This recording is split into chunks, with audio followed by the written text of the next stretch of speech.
Estamos aqui no escritório do Epaminondas Nogueira e vamos falar com a doutora Carmen Cecília. Doutora, bom dia. Teve alguma alteração nas férias e férias coletivas? O que mudou?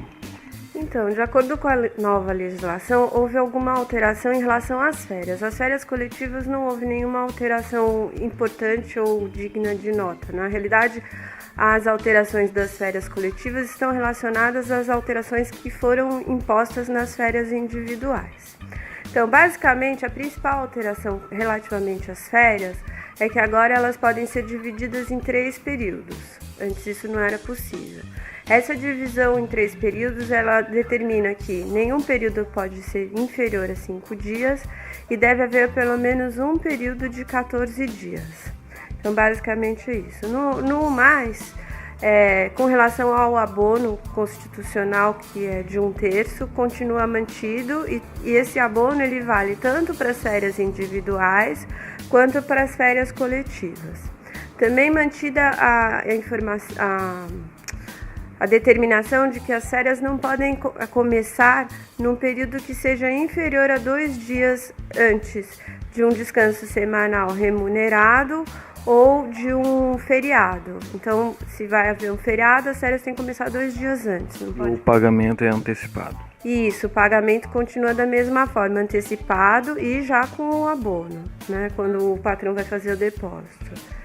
Outra coisa importante com relação às férias é como é feito o cálculo do salário base que vai ser norteador das férias. Porque o que acontece é que muitos empregados fazem horas extras constantes, então essas horas extras elas têm que constar na média para fazer o cálculo do salário base, assim como, por exemplo, os adicionais noturnos e também adicional de periculosidade, adicional de insalubridade, eles têm que constar do valor médio do salário para fazer o cálculo das férias, o pagamento e também o pagamento do abono vai ser considerado esse valor base.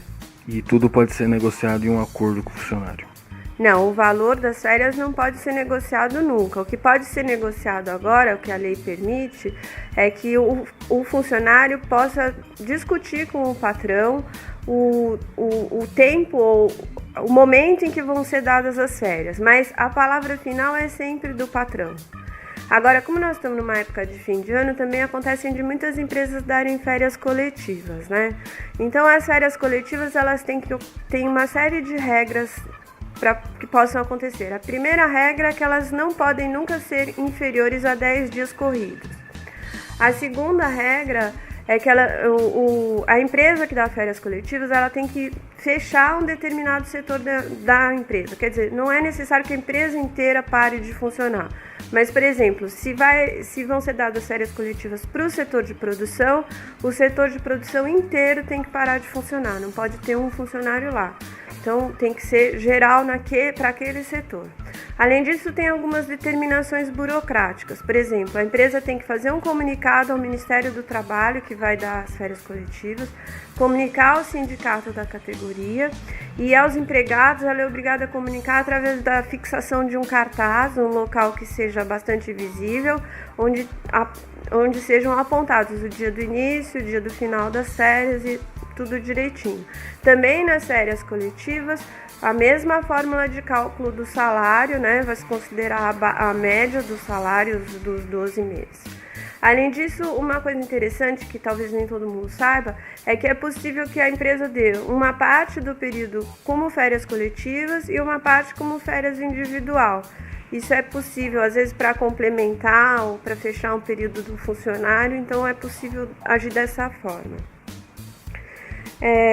Outra coisa importante de falar são aqueles empregados que ainda não têm 1 ano de casa, que eventualmente entrem em férias coletivas. Então é feito um cálculo de proporcionalidade para saber quantos dias de férias ele teria direito, né? E se o período de férias a que ele teria direito for igual ou inferior ao período de férias coletivos que está sendo concedido, vai se estabelecer então um novo período de aquisição. Então começa a contar tudo de novo para ele ter então o tempo de 1 ano de casa, 1 ano corrido, né, de trabalho para fazer jus às férias. O funcionário de carteira de trabalho tem o mesmo direito de um contrato normal? Então, os funcionários, as férias em geral, elas vão ser determinadas para o funcionário que tenha a carteira de trabalho assinada, que seja registrado, né?